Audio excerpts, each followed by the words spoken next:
Okay, so I do think we are live.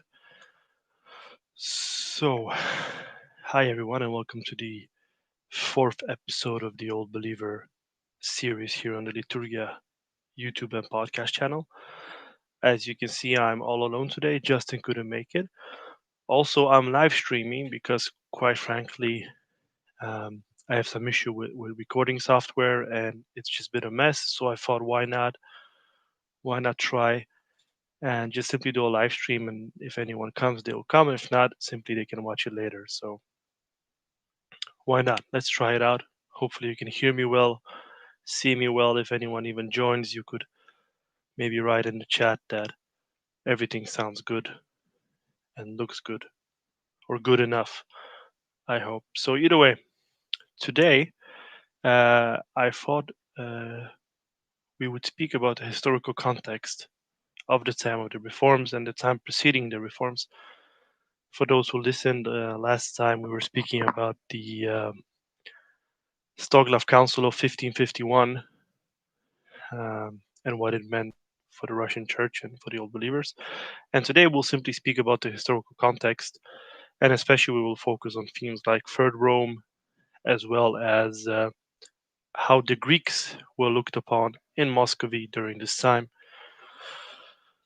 So, during the time of the reforms of Nikon, as well as before, we would say the 16th and 17th century, Russia had inherited a lot of the status of the fallen Byzantine Empire. The Tsar, as a person, as a institution, had emerged as a very powerful figure, and by assuming the title of Tsar, which is the Russian word for emperor, he was seen and he saw himself as being on par with the last Byzantine emperors. In many ways, this is actually in can be considered as legitimate because Tsar Ivan III actually married the niece of the Byzantine Emperor Constantine the 11th. The niece's name was Sophia Palaiologina. I probably butchered the name, but either way, there was a direct line from the fallen Byzantine Empire to modern Moscow of the 17th century, 16th, 17th century. And many did claim, and still do today, of course, that when Constantinople fell in 1453, uh, the Russian Tsar was actually the only Orthodox ruler left in the world, the only free such ruler left in the world. Um, in all of this comes in the notion of Third Rome, which we will speak about very soon. And the notion of Third Rome would come to have a big importance in Russia, even up until today, but we will examine that very shortly. So we can simply say that with the growth of power of the Russian Tsar in the 16th, 17th century, 15th, 16th, 17th century, uh, he soon had very much to say in all spheres of life, in all spheres of society, and of course in the church as well. Um, it was in many ways even the Russian church itself who pushed for the notion of the Tsar of being some successor to the emperors of Byzantium. It was very much in line with the ideological point of view of the Russian church. Um, and this was, of course, even encouraged and made more clear when many Greek hierarchs, even patriarchs, actually came to Moscow in the 16th and 17th century for financial support. So this makes us understand that Moscow became a very powerful, strong domain, and the only basically free Orthodox domain left in the world after Byzantium had fallen to the Ottomans. So, to summarize it, on one hand, we have the growing position of Russia as a superpower, both in terms of military conquest and size. And on the other hand, the religious life in Russia, in Muscovy, was very closely tied to the state. Uh, what is also important to understand is that during this period, um, Russia was very xenophobic and very suspicious towards any foreign elements. I'll give you an example that we find in various historical writings, even from that time, from that area, from that era. For example, when visitors from other countries would come to Moscow, they were not allowed to mingle with the Russians, with the local people. And this even the Greeks were not allowed to do. So Greeks who came, they were fully Orthodox. They were not even allowed to just walk freely around Moscow and mingle with the simple folk because of the xenophobia, because of the fear of something foreign. Excuse me.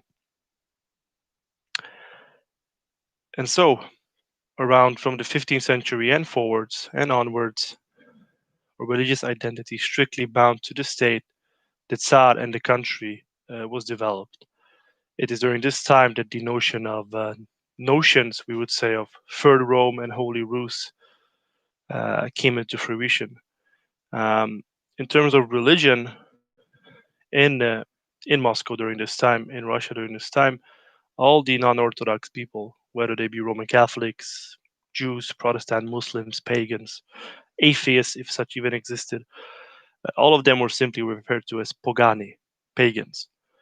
Um, so it shows you the approach that the state in Russia, in Rus, had during this period toward any foreign religions, foreign elements. It is also important to mention that from around the 11th, 12th century, Russia was flourishing spiritually very much as well. If we think of all the great saints,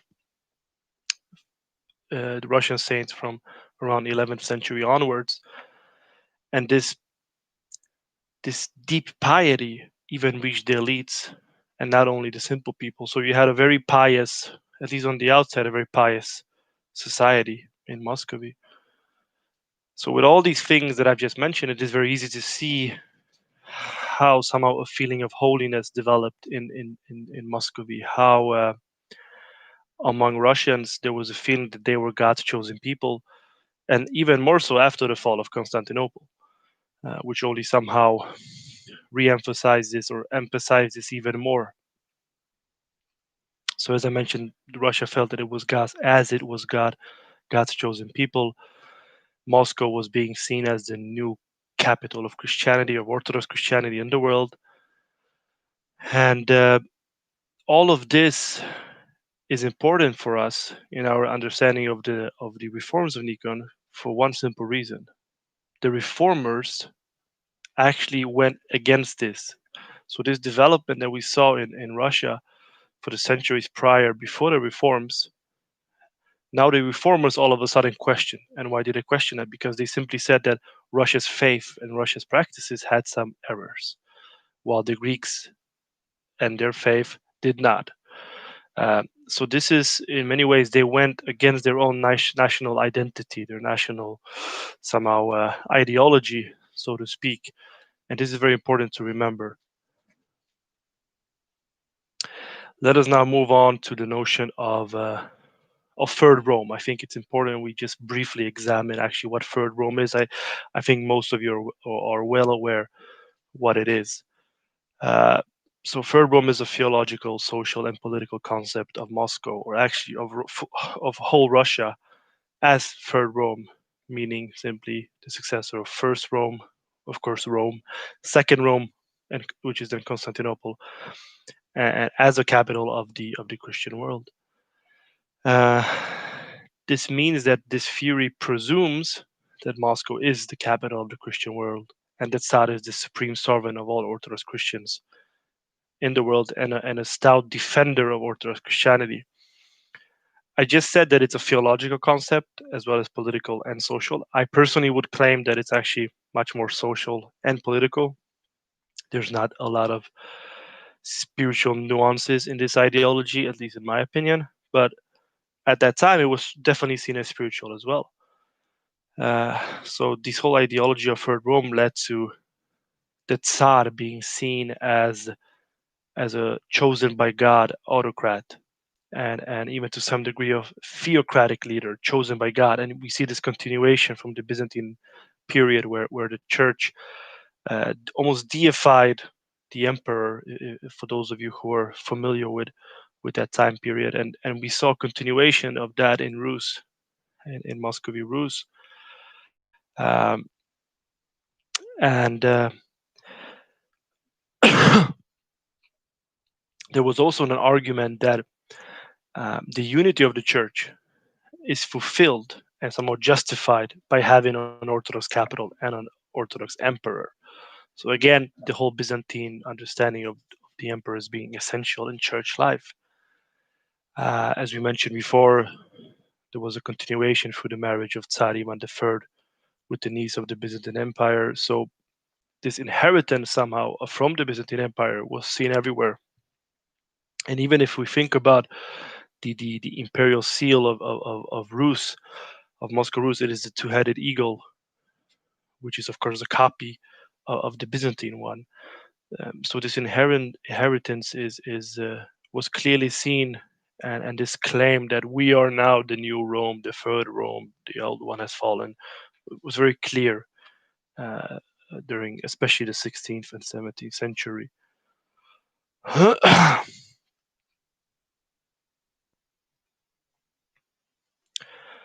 So where does this name third Rome come from? Well, there was a monk, Philotheus of Pskov. Pskov is just by the border to Estonia today, and he presented this idea actually in a formal matter. It is unknown if he actually came up with the notion himself. Most likely he didn't. He just somehow maybe formally put it on paper, so to speak. But he wrote a letter to the Grand Duke Vasily III, and in it he wrote, and quote, "Two Romes have fallen, the third one, meaning Moscow, stands, and there will be no fourth. No one will replace your Christian tsardom." Now, the implication of this notion were enormous, right? Because according to it, Moscow was the last Orthodox Christian stronghold in the world, with basically a God giving blessing to exercise this role and to preserve the faith pure and protect the church and all Orthodox Christians. Um, it is important to also mention that most scholars and historians today point out that Philotheus was actually referring to the whole kingdom when he wrote about it. He didn't write Moscow, he wrote the kingdom of Muscovy. However, Moscow being the capital, it was very easily adoptable to say that actually Moscow is third Rome and not just the realm of Rus. Another aspect that contributed to the notion of third Rome is, of course, the notion that second Rome had fallen. Um, and not only fallen physically in terms of being conquered by foreign powers, but also fallen into heresy. And here we are, of course, speaking about the Council of Florence and the union with Rome in 1439, which in the eyes of many in Rus later led to the God's punishment and the fall of Constantinople as a consequence of the union with Rome. So this only enforced the notion of Russia's purity of faith, and this whole notion that it's God's punishment for Constantinople for the union is something very prevalent among old believers and something that they actually hold on to until today. So to summarize it, Russia had gotten her faith from the Greeks, and now also inherited, according to themselves, leadership of the Christian world from the Greeks. It is actually easy to imagine how this idea could spread and become very acceptable and accepted in the kingdom. Even if there's even minute details that confirm this idea. For example, Moscow is located on seven hills, just like Rome and Constantinople are located on seven hills. Uh, Small details like that only emphasize this idea. And as I mentioned before, the two-headed eagle, Byzantine eagle, as there is a code of the Russian Empire. So this whole idea of Russia, of Moscow being the third and final Rome, was very much alive up until the reforms, and something that would mean a lot, and we will come to that later, of course. Now let us move on. And if there's any questions, I see we have a few viewers. Please write the questions. We can try to talk about them. No worries. Um, so let's now move on to how the Greeks were viewed upon in Russia, in Moscow. I strongly believe it is important to try to understand what the general view on Greeks and how and their orthodoxy was during this 17th century. So, as we just mentioned, Russia was on the rise, and was de facto the only sovereign Orthodox state during the 17th century with an Orthodox leader. This role of world leader for Orthodoxy, the Russians saw, of course, as being them given from the Greeks because of the fall of the Byzantine Empire. Now, the orthodoxy, meaning the purity of faith of the Greeks, was not doubted from a historical standpoint point of view. Their orthodoxy going backwards was not doubted to such a big extent in Muscovy. Uh, However, this was all in history. When the Russians looked at the 16th and 17th century, it wasn't that clear anymore. Why? First of all, the fall of Constantinople, of the city of Constantinople, uh, was just seen by the Russians and as one of the falls, not the only one. There was a strong belief among Russians that the Greeks of Constantinople had not just fallen to the Ottomans physically or politically or worldly, but also actually into heresy. There was a strong conviction in Russia during this time that the Greeks and their orthodoxy was questionable. Why? We mentioned before the Council of Florence in the 15th century was the first and main argument for this. At this council, as probably most of you know, most of the Greek bishops, I think all of them except one, Saint Mark of Ephesus, signed a union with Rome. In Russia, this was viewed upon simply as the Greeks having sacrificed the purity of faith in order to get military help. The union was seen by many as actually the cause of the fall of Constantinople and rise of Moscow. So in Russia, the Ottoman invasion was seen as God's punishment on the Greeks for the union with Rome, with what was seen as the arch heretic, the Pope, while the rise of Moscow was seen as a reward for their purity of faith or their holy life and stuff like that. So after the fall of Constantinople to the Ottomans, many in Russia continued to question their orthodoxy. Metropolitan Callistus Ware writes in one of his books actually that during the 15th and 16th century, it was actually very common for Greeks of Constantinople to celebrate liturgies and actually commune together with the Latins, which de facto means that the union continued in some places. And we have to remember that Callistus Ware is a member of the Church of Constantinople and a bishop of this church, so he is objective. He has no reason not to be.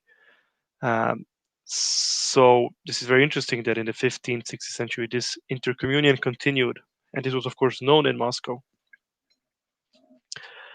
Another somehow fact or interesting point that solidifies this idea how the Russians viewed Greeks is the fact that when Greeks came to Russia, especially to Moscow, they were actually not allowed to celebrate divine liturgies at all.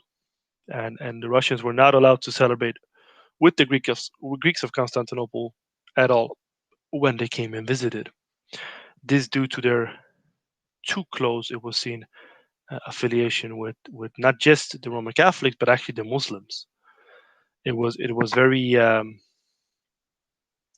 very common idea that the clergy in the Fanar in Constantinople was said to be on very good terms with the Sultan, with many even speculating that the Sultan himself was the one who approved new clergy and bishops before ordination, de facto making him some kind of pseudo emperor who was not Christian yet was able to decide on Christian matters. And this is actually where we get this quite negative term for the bishops of Constantinople, um, being called the Phanarians. And this is something used today in a negative way it's used up until the modern day. Another interesting twist in all of this that many Greek clergy let their hair grow and shave their faces. And at that time in Russia, shaving was, of course, viewed as a papist Roman Catholic practice, and the long hair actually in Russia was usually seen as a Muslim influence and not as something Christian. Of course, today we know that most Russian priests would have a beard and a long hair, but if we look at older icons of older Russian saints like Saint Sergei of Radonezh and many other saints, they would usually have a beard and short hair. So at this time, long hair was seen actually as an Ottoman influence, or actually, or maybe not Ottoman influence, but at least something imposed by the Ottomans. I've read somewhere that it was imposed so that everyone could see who was a Greek, meaning who was Orthodox priest. And speaking about shaving beards, the Stoglov Council that we spoke about in the last episode actually forbade shaving completely.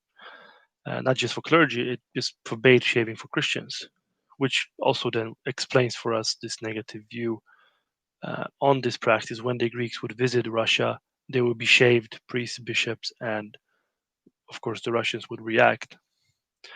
So, in order to correctly understand the situation of the Greeks of Constantinople, one must remember that only a few decades prior to the Ottoman invasion, the city of Constantinople was actually the cultural and spiritual capital of the Byzantine Orthodox world. Hence, the fall of the city into the hands of the Ottoman Ottomans affected actually all aspects of life within the now ruined Byzantine Empire, as well as outside its borders, which Greeks often called the land of barbarians, right? So we had this notion among Greeks of Constantinople that anything outside the empire was barbarians, even though historically we know that the Slavs were Christianized 1,000 years ago and 500 years before all of this is happening. Yet they still had this idea that everything outside of their Greek Hellenic world was barbarians.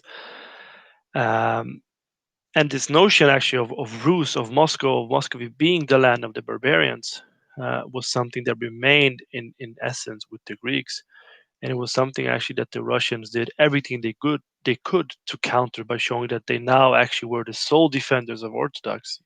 So you have this inner Orthodox struggle of Russia wanting to prove to the Greeks of Constantinople that look, we are not barbarians. We are now actually the only free Orthodox domain in the world. And therefore, a person like Patriarch Nikon was very positive toward the Greeks, but he was also very much determined not to be viewed upon as less good Orthodox barbarian who somehow had changed the practices of his church. So we have this striving in Russia on one hand to become the sole power leader of Orthodoxy, but on the other hand also to somehow please the Greeks to show them that look, we are not bad, we are not different. So this gives us some psychological explanation to why some of the reformers so blindly trusted the Greek practices, because in their mind the Greeks to some extent kept their practices pure, even though they to some extent fell into heresy, and it's a very twisted situation, which we will see later in the reforms, how actually twisted it becomes, and how blindly some of the reformers trusted the Greeks while some didn't, and you had struggles there. So therefore, we can conclude for today that the view on Greeks, and if anyone has any questions, you can write them now while I just conclude this last part. So just to conclude it, the view on Greeks during the years prior to and actually during the reforms, as I just said, were mixed, with I would say a slight tilt of negativity.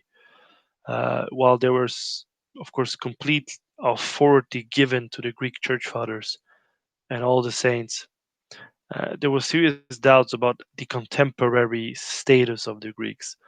As we'll see later on in the next few episodes when we discuss the reforms, the Greeks were viewed as Orthodox by a minority in Moscow, and this minority were actually the people who performed the reforms, and they were the people who pushed for the reforms. So that's all I had to say today. That's all I wanted to speak about today, very briefly. Uh, I miss Justin. Justin, you are missed. We would have a good discussion on this, but it's very interesting to understand these events in their correct context. I think very often we fail to do that as historians or as simple readers of history. We don't always give ourselves the time to just try to understand the context of what we're actually studying.